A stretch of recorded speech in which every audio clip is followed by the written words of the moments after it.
નમસ્કાર મિત્રો, તમારું હાર્દિક સ્વાગત છે અમારા જેરી એજ્યુકેશન ગુજરાતી ચેનલ પર। વિડિયો શરૂ કરતા પહેલા વિડિયો ગમે તો લાઇક જરૂર કરો, તમારા મિત્રો સાથે શેર કરો અને અમારા ચેનલને સબસ્ક્રાઇબ કરીને બેલ આઇકન દબાવવાનું ભૂલશો નહીં, જેથી દરેક નવી વિડિયોની નોટિફિકેશન તમને સૌથી પહેલા મળે। ચાલો મિત્રો, હવે આજનો મહત્વપૂર્ણ ટોપિક શરૂ કરીએ। THS 2023 પદ્ધતિશાસ્ત્ર PYQ સોલ્યુશન્સ 181 પ્રયોગશાળામાં સાંદ્ર HClમાંથી મંદ HCl બનાવવા માટે તમે નીચેના પૈકી કઈ પદ્ધતિ અપનાવશો? સાચો જવાબ છે પાણીમાં સાંદ્ર એસિડ ઉમેરીને। સમજૂતી: એસિડનું મંદીકરણ હંમેશા પાણીમાં ટીપે ટીપે એસિડ ઉમેરીને અને સતત હલાવીને કરવું જોઈએ। જો એસિડમાં પાણી ઉમેરવામાં આવે તો પેદા થતી ગરમીને કારણે મિશ્રણ બહાર ઉડી શકે છે અને દાજી જવાનો ભય રહે છે। 182 પ્રાયોગિક કાર્ય માટે તમારે આનું દ્રાવણ બનાવવું હોય તો નીચેના પૈકી કયા કાચના સાધનનો ઉપયોગ કરશો? સાચો જવાબ છે ડી, ના કદમાપક ફ્લાસ્કનો અથવા વોલ્યુમેટ્રિક ફ્લાસ્કનો। સમજૂતી: ચોક્કસ સાંદ્રતા ધરાવતું પ્રમાણિત દ્રાવણ બનાવવા માટે હંમેશા કદમાપક એટલે કે વોલ્યુમેટ્રિક ફ્લાસ્કનો જ ઉપયોગ થાય છે।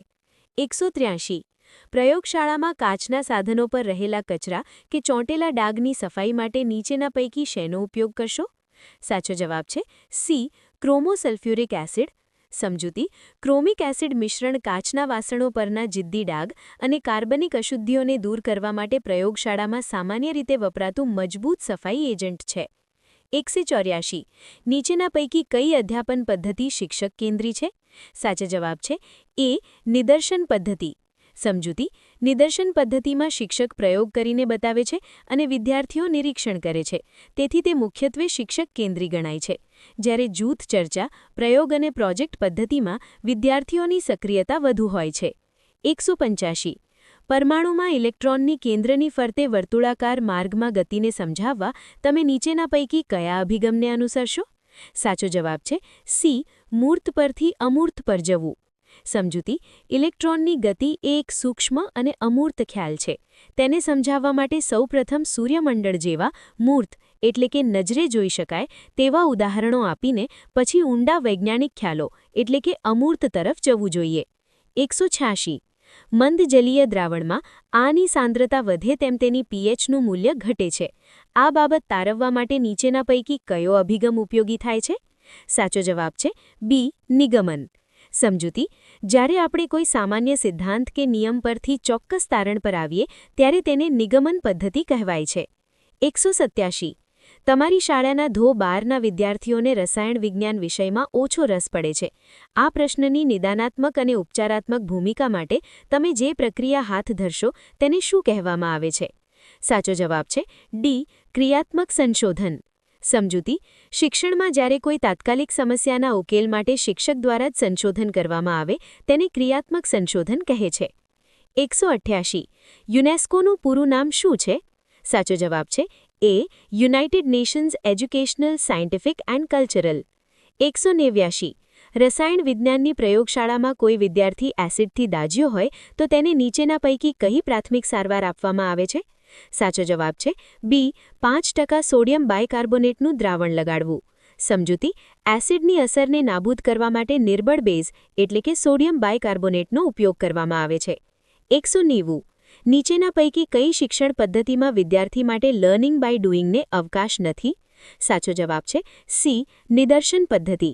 સમજૂતી: નિદર્શન પદ્ધતિમાં શિક્ષક પ્રયોગ કરીને બતાવે છે અને વિદ્યાર્થીઓ માત્ર અવલોકન કરે છે, તેથી તેમાં વિદ્યાર્થીઓને જાતે કરીને શીખવાની તક મળતી નથી।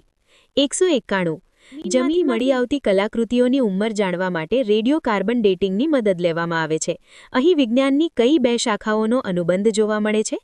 સાચો જવાબ છે ડી, રસાયણ વિજ્ઞાન અને પુરાતત્વ વિજ્ઞાન। સમજૂતી: રેડિયોકાર્બન ડેટિંગ એ રાસાયણિક પ્રક્રિયા છે જ્યારે તેનો ઉપયોગ પ્રાચીન વસ્તુઓ એટલે કે પુરાતત્વના અભ્યાસ માટે થાય છે। 192 માઇક્રો ટીચિંગ અંતર્ગત અધ્યાપન કૌશલ્યમાં નીચેના પૈકી શેનો સમાવેશ થતો નથી? સાચો જવાબ છે બી, પ્રાયોગિક કાર્યકૌશલ્ય।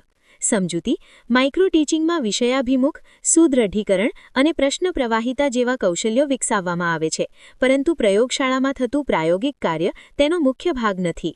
193 નીચેના પૈકી કયો સિદ્ધાંત અભિક્રમિત અધ્યયનનો સિદ્ધાંત નથી? સાચો જવાબ છે સી, સમાન ગતિનો સિદ્ધાંત. સમજૂતી: અભિક્રમિત અધ્યયન સ્વગતિ એટલે કે સેલ્ફ પેસિંગના સિદ્ધાંત પર કાર્ય કરે છે, એટલે કે દરેક વિદ્યાર્થી પોતાની ઝડપે શીખે છે. બધા માટે સમાન ગતિ એ આ પદ્ધતિનો સિદ્ધાંત નથી. 194. આ આયન આના દ્રાવણ સાથે પ્રક્રિયા કરી સફેદ અવક્ષેપ આપે છે. આ પરિણામની ચકાસણી કરવા માટે વિદ્યાર્થીને આ અને આના જલીય દ્રાવણો તથા આનું દ્રાવણ પૂરા પાડીને પ્રયોગ કરવાની સૂચના આપવામાં આવે છે. તો આ નીચેના પૈકી કઈ પદ્ધતિ કહેવાશે? સાચો જવાબ છે એ, નિયંત્રિત પ્રયોગ પદ્ધતિ. સમજૂતી: જ્યારે શિક્ષક ચોક્કસ સાધનો અને સૂચનાઓ આપીને વિદ્યાર્થી પાસે પ્રયોગ કરાવે છે અને પરિણામની ચકાસણી કરવાનું કહે છે, ત્યારે તેને નિયંત્રિત પ્રયોગ પદ્ધતિ કહેવામાં આવે છે. 195. નીચેના પૈકી કયો વિકલ્પ બેન્જામિન બ્લૂમે શૈક્ષણિક હેતુઓના કરેલા વર્ગીકરણ સાથે સુસંગત નથી? સાચો જવાબ છે ડી, શારીરિક ક્ષેત્ર. સમજૂતી: બ્લૂમે 3 મુખ્ય ક્ષેત્રો આપ્યા છે. 1. જ્ઞાનાત્મક એટલે કે કોગ્નિટિવ, 2. ભાવાત્મક એટલે કે અફેક્ટિવ અને 3. મનોશારીરિક એટલે કે સાયકોમોટર. શારીરિક ક્ષેત્ર એ અલગથી વર્ગીકૃત કરવામાં આવ્યું નથી. 196. પેટ્રોલિયમનું વિભાગીય નિસ્યંદન વિષયાંગના શિક્ષણ કાર્ય માટે શિક્ષકે નીચેના પૈકી કઈ શિક્ષણ પદ્ધતિનો અનિવાર્યપણે ઉપયોગ કરવો પડે છે? સાચો જવાબ છે બી, નિદર્શન પદ્ધતિ. સમજૂતી: વિભાગીય નિસ્યંદન જેવી જટિલ પ્રક્રિયા સમજાવવા માટે પ્રયોગનું પ્રત્યક્ષ નિદર્શન સૌથી અસરકારક રહે છે, જેથી વિદ્યાર્થીઓ પ્રક્રિયાને નજરે જોઈ સમજી શકે. 197. નીચેના પૈકી કયો વિકલ્પ સ્વાધ્યાય પદ્ધતિ માટે સાચો નથી? સાચો જવાબ છે ડી, સ્વાધ્યાય એ શિક્ષકના વિશેષ નિરીક્ષણ હેઠળ થતો અભ્યાસ છે. સમજૂતી: સ્વાધ્યાયનું મુખ્ય હેતુ વિદ્યાર્થીમાં સ્વતંત્ર રીતે શીખવાની શક્તિ વિકસાવવાનો છે, જ્યારે શિક્ષકના વિશેષ નિરીક્ષણ હેઠળ થતો અભ્યાસ એ નિરીક્ષિત અભ્યાસ એટલે કે સુપરવાઇઝ્ડ સ્ટડી કહેવાય છે, જે સ્વાધ્યાય કરતાં અલગ પદ્ધતિ છે. 198. વિજ્ઞાન ક્ષેત્રે નીચેના પૈકી કયું સાહિત્ય પ્રાથમિક સાહિત્ય કહેવાય છે? સાચો જવાબ છે સી, લઘુ શોધ નિબંધ એટલે કે ડિસર્ટેશન. સમજૂતી: પ્રાથમિક સાહિત્ય એ છે જેમાં મૂળ સંશોધન પ્રથમવાર રજૂ થયું હોય. લઘુ શોધ નિબંધ એ સંશોધકનું પોતાનું મૌલિક કાર્ય હોવાથી તે પ્રાથમિક સાહિત્ય છે, જ્યારે પાઠ્યપુસ્તકો અને સંદર્ભ પુસ્તકો દ્વિતીયક સાહિત્ય ગણાય છે. 199. નીચેના પૈકી કયો વિકલ્પ વિજ્ઞાન શિક્ષણનો ધ્યેય છે? સાચો જવાબ છે ડી, આપેલા બધા જ.